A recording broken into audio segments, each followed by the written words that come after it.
not exactly hidden. Finally, we have a break. Koga notes to himself as the sensation of the portal working with the child goes off. It had not been easy observing as that child was. It was horrible. He was making a point of committing the face of the disgusting monster walking around in the skin of a Tret to memory. He was going to make sure that she got thrown into the deepest, darkest, most foul hole he could find, even if he had to dig it with his own 2 hands. But he couldn't act yet. To save one would damn thousands, perhaps millions. One last round of suffering, hopefully forgotten, and then this evil will be finished. The disgusting foulness in Tret's skin saunters out of the room. They call her Clarice Mora. He will remember her, and so will the bright forest. Then the break truly opens up as a woman in a doctor's coat comes in to attend to the weeping child. In moments the child is asleep and her fake smile falls. The woman is a burnt-out wreck of a person. She puts a clearly modified Kutha headband on the child and induces the axiom pattern to place them into a regenerative coma.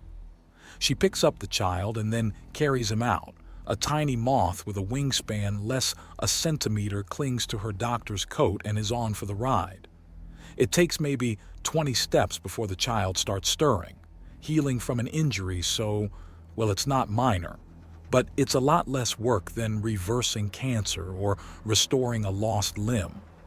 The small child makes a strange sound and stirs. The woman then plasters a fake smile on her face again. She pulls off the Kutha band and kisses him on the brow as he wakes up. He can't be any older than 8. "Hey, little man, did you have a nice nap?" she asks. "Doc Ma? Where's Mom and Dad?" "They're running late from work. Don't worry. Everything's going to be all right. But you did end up napping in something nasty, so you're going to need a bath." "I hate baths," he protests. "And your mother and father will hate the stink of it.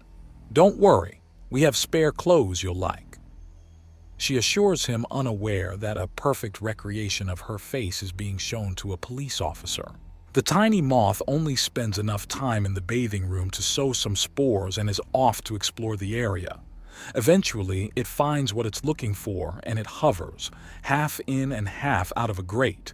Then suddenly, a tiny beacon drops into the air duct and clatters to the floor. It's no bigger than a dime and immediately starts giving out its general location. Koga gets a thumbs up from Bike, who then draws back the map of the system he has and lets him see as it zooms in. So, the underwater city is just the central pleasure dome. The kids are being held in another facility, which means there could be any number of facilities and children involved. The whole setup is modular, with the lush halls and soft beds being just where the deeds are done. His attention is drawn back into the moth's senses as Doc Ma brings out the small child and leads him to a nearby room. The insect barely gets there in time and slips in after them. It's a playroom that the little boy happily charges into. At least they're not just being stored and left on shelf or something. Their cage has some gilding. Koga mulls that over as to why he thinks it's better. If they were aware of what's going on, they might be able to brace themselves, but with this setup, it's like the first time every time. He has the moth flutter up and spread some spores near the ceiling. They're going to need to rush in and evacuate the children fast when things start to move. And there's at most 20 children in this room, which means that the others are just plain missing. Still, if you're going to be held somewhere, a jungle gym with a ball pit and what looked like a bunch of video game stations wasn't too bad. The kids will keep in there, but every room needs to be tagged if they're going to evacuate the little guys. As frustrating as things are, this is still a great deal of progress. They've found some of the children, now to find the rest. Of all the things to try, you're going to wine and dine and diplomize the captains, Cindy asks, as she helps Pukey with his tie. If we can get them in on a coup against their commanding officer, then things will go much smoother. We need those warships out of the equation, so I'm speaking to the captains, as a fellow captain, to try and engage them. If they're subvertible, we subvert them. In all likelihood, I'll be walking away with contact information and then have to handle each girl privately. Also, I don't think diplomize is a word. If you understood it, then it's a word. Perhaps not a formally recognized one, but languages are fluid things, Cindy says. Darling, these are dangerous women. They have not only your crew and ship massively outnumbered, but your entire demographic is outnumbered. I know, which means I need to do the work of an entire army, Pukey says. If you're outnumbered, then outclass your opponent. I know undaunted philosophy, I know it well. It's just so much, Cindy says, and is swept into a hug by Pukey. That big snake better take good care of you. I don't think she wants to raise her child without a father either. You have more value then just as a father and soldier. I'd like to think I'm a good husband too, Pukey remarks playfully. I mean that you have more value than what you bring or make. You have value of your own. Don't forget that. Don't lose yourself trying to make more. Such a strange thing to hear, even after leaving Earth. Pukey notes and Cindy pulls him down closer to her level after the hug is broken off. I mean it. Take care of yourself, she tells him. Okay, don't worry. I will. You're not going to become a widow so quickly, Pukey assures her. As far as these women know, I'm just asking for some professional advice in a fancy setting. Even if the weapons come out, I've got enough protections to hit an emergency recall beacon, and even if they grab the warships and chase, the Chainbreaker is a fast dancer with a lot of firepower. Let's not have our home be used for target practice. Cindy returns and Pukey nods. I'm serious. No goofy shenanigans. You're going in for recon and... He cuts her off with a kiss. Her tongue eagerly wraps around his and rubs ever so against his teeth. Then she breaks it off and pants a little. I want it, but we don't have time. Children are in danger, monsters are on the loose, and I need to set a trap for one. He says, and she nods. I'll be all right. Our enemies don't even know we're at war. They have no idea of the danger they're in. Maybe, but you're going into the belly of the beast, which makes it easier to cut out its heart, he assures her. I'll keep him safe. Don't worry. Light the power coil, assures Cindy, who sighs.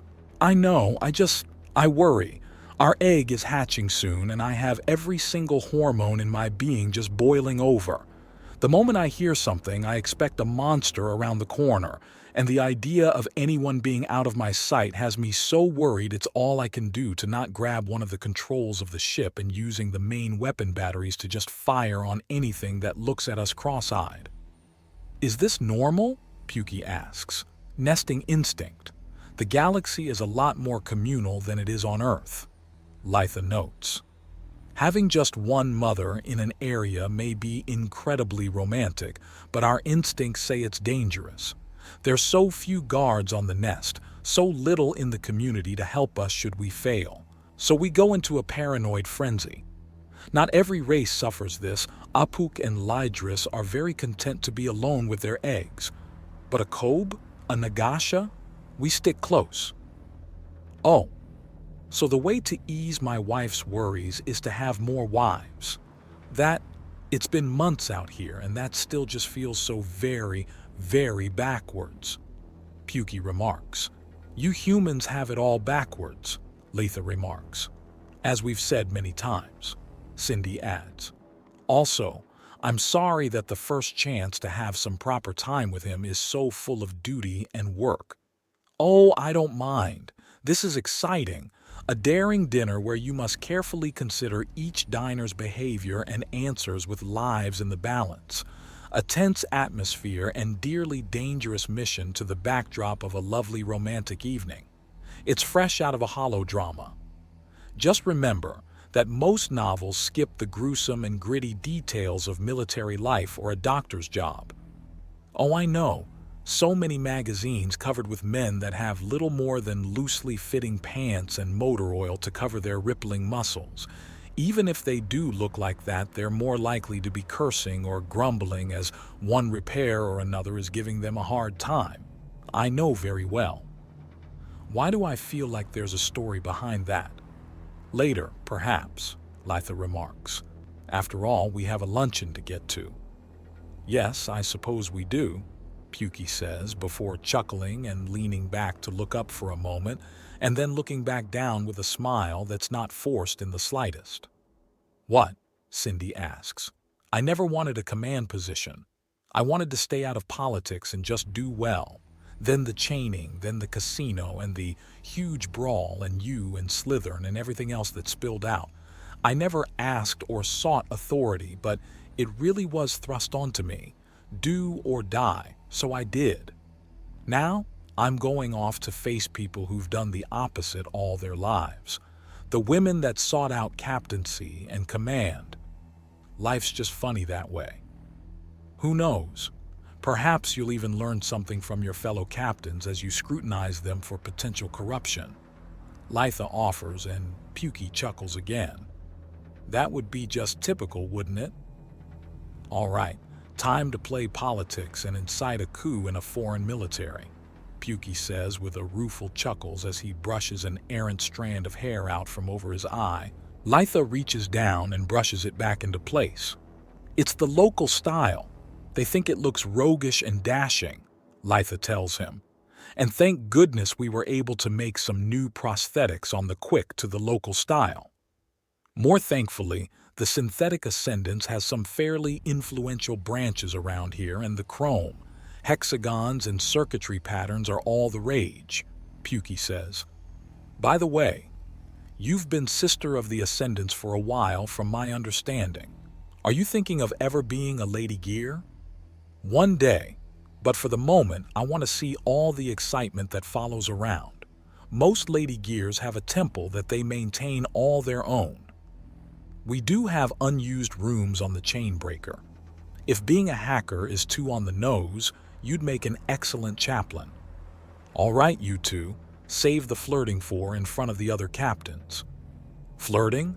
This is just conversation, not even a warm-up to the flirting yet. Pukey counters and Cindy snorts in amusement. Then just go there, be yourselves and pay close attention. That sounds like the whole mission just knocked out of the park, as you humans say it, Cindy says, and Pukey makes a last adjustment to his tie to breathe a little easier. How do we look? Pukey asks, as his charcoal black suit has a tracery of hexagons along it and the tie has a shimmering circuitry pattern. His prosthetic arm has been replaced with a smoother, sleeker model with delicate-seeming fingers. His eye is much the same, simple and elegant, which really brings out his scar as a massive counterpoint. Both are in a metallic black with a very streamlined and simple design. Elegance in simplicity. Beside him, Litha is at her full and enormous size. Overtop her chrome and plastic body is a shimmering woven dress that is both conservative and yet daring, with elbow-length white gloves to counter it. Neither look armed, neither look dangerous, which means it's the perfect disguise and evening wear.